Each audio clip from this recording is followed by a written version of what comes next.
আসসালামু আলাইকুম সবাইকে। আশা করি সবাই বেশ ভালো আছেন। 2026 বিশ্বকাপে আর্জেন্টিনা কেন হট ফেভারিট? আমাদের 30 দিনে 30টা এপিসোডের আজকে 4 নম্বর এপিসোডে সবাইকে স্বাগতম। আমরা আজকে যে টপিকটা নিয়ে আলোচনা করব সেটা হচ্ছে আর্জেন্টিনার গোলকিপিং এর শক্তি। 2026 বিশ্বকাপে অন্য টিমগুলোর তুলনায় আর্জেন্টিনার গোলকিপিং পজিশনটা কেন অনেক বেশি শক্তিশালী সেটা নিয়ে বিস্তারিত আলোচনা করার চেষ্টা করব। আশা করি শুনবেন। আর্জেন্টিনার গোলকিপিং পজিশনটার প্রশ্ন যখন আসবে তখন এখানে সবার আগে একটাই নাম আসবে, সেটা হচ্ছে এমিলিয়ানো দিবু মার্তিনেজ, আমাদের বাস পাখি।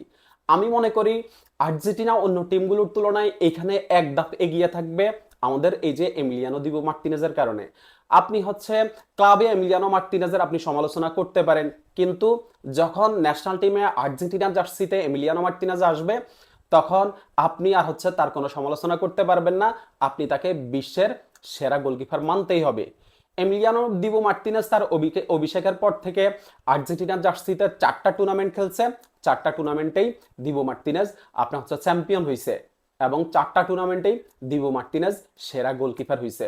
2021 Copa America golden gloves, 2022 Finalissima ইতালির সাথে সেরা গোলকিপার, এরপর হচ্ছে 2022 বিশ্বকাপ গোল্ডেন গ্লাভস, এরপরে 2024 কোপা আমেরিকা গোল্ডেন গ্লাভস। আমি মনে করি যে আমাদের আর্জেন্টিনা আপনার হচ্ছে অনেক ভাগ্য করে এই যে এমিলিয়ানো মার্তিনেজের মতো একজন গোলকিপার পাইছে, অনেক ভাগ্য করে। সার্জিও রোমেরো যাওয়ার পরে আর্জেন্টিনার এই গোলকিপিং পজিশনটা আমার কাছে মনে হয় যে একদম শূন্য ছিল। এখানে যারা ছিল তারা যেমন কেউ বিশ্বমানের ছিল না, তেমনি হচ্ছে তারা আসলে আর্জেন্টিনাকে কিছু দিতে পারে নাই। 2018 বিশ্বকাপে আমরা ফ্রাঙ্কো আরমানির মতো একজন গোলকিপারকে সহ্য করা লাগছে, সেখানে আমাদের জন্য আশীর্বাদ হয়ে আসছে এমিলিয়ানো দিবো মার্তিনেজ, যে মাঠে নামছে আর হচ্ছে বলে কয়ে আর্জেন্টিনাকে চ্যাম্পিয়ন বানাইছে। 2021 কোপা আমেরিকা দিয়ে হচ্ছে এমিলিয়ানো মার্তিনেজের শুরু।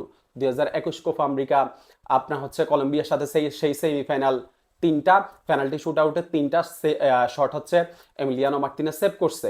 এরপরে ফাইনাল ম্যাচটাতে ফ্রান্সের সাথে কি দুর্দান্ত ম্যাচ খেলছে, কি দুর্দান্ত কিছু সেভ করছে।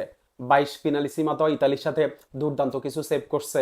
এরপরে 2022 বিশ্বকাপে তো এমিলিয়ানো মার্তিনেজ আসলে সবকিছু ছাড়িয়ে গেছে।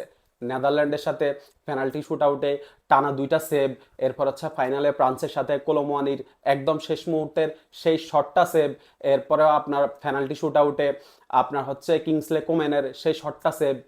এমিলিয়ানো মার্তিনেজ বুক সিটিয়ে লড়াই করছে, আর্জেন্টিনাকে চ্যাম্পিয়ন করছে। 2024 কোপা আমেরিকাতেও সেম, ইকুয়েডরের সাথেও আপনার হচ্ছে টানা 2টা পেনাল্টি টাইব্রেকারে পেনাল্টি শট সেভ করছে। এমিলিয়ানো মার্তিনেজ নামছে, আর্জেন্টিনাকে চ্যাম্পিয়ন করছে। আমার কাছে মনে হয় যে এই মুহূর্তে এমিলিয়ানো মার্তিনেজের যে মেন্টালিটি, এই মেন্টালিটির কাছে বিশ্বের আর কোনো গোলকিপার নেই, আর কোনো গোলকিপার নাই এমিলিয়ানো মার্তিনেজের মেন্টালিটির কাছে। এমিলিয়ানো মার্তিনেজ আসলে তার যে হার না মানা মানসিকতা, এটার জন্যই হচ্ছে সবার থেকে আলাদা, এটার জন্যই হচ্ছে অনেক বেশি এগিয়ে থাকবে। আর্জেন্টিনার গোলবারে যখন এমিলিয়ানো মার্তিনেজ থাকে তখন আসলে আমরা অনেক ভরসা পাই, আমরা অনেক আস্থা পাই যে আর্জেন্টিনার গোলবারটা সিকিউর। এই যে এমিলিয়ানো মার্তিনেজের কারণেই আর্জেন্টিনাকে 2026 বিশ্বকাপে হট ফেভারিট হিসেবে ধরা হয়। এই এমিলিয়ানো মার্তিনেজ আমাদেরকে আবার স্বপ্ন দেখাই, এমিলিয়ানো মার্তিনেজ আমাদেরকে আবার বিশ্বজয়ের স্বপ্ন দেখাই। এখন এমিলিয়ানো মার্তিনেজের সাথে গোলকিপিং পজিশনে আরো 2জন গোলকিপার থাকবেন, একজন জিরোনা মারুল্লি আর একজন হচ্ছে হুয়ান মোসো। যদি আসলে কোনো অঘটন না হয়, যদি আমরা কোনো চমক না দেখি, তাহলে এই 3জনই আর্জেন্টিনার বিশ্বকাপের স্কোয়াডে থাকবে। হুয়ান মোসো অ্যাথলেটিকো মাদ্রিদের হয়ে রেগুলার খেলতে পারে নাই, তবে যতটুকু সুযোগ পাইছে কাজে লাগাইছে, পারফর্ম করছে। বার্সেলোনার সাথে কোপা দেল রে সেমিফাইনালের 2 লেগ, এরপরে চ্যাম্পিয়ন্স লিগের আপনার হচ্ছে কোয়ার্টার ফাইনালের 2 লেগ বার্সেলোনার সাথে আপনার হুয়ান মোসো পারফর্ম করছে, নিজেকে প্রুভ করছে। আর্জেন্টিনা টিমে জায়গা পাওয়ার দৌড়ে সে এখন অনেক এগিয়ে আছে।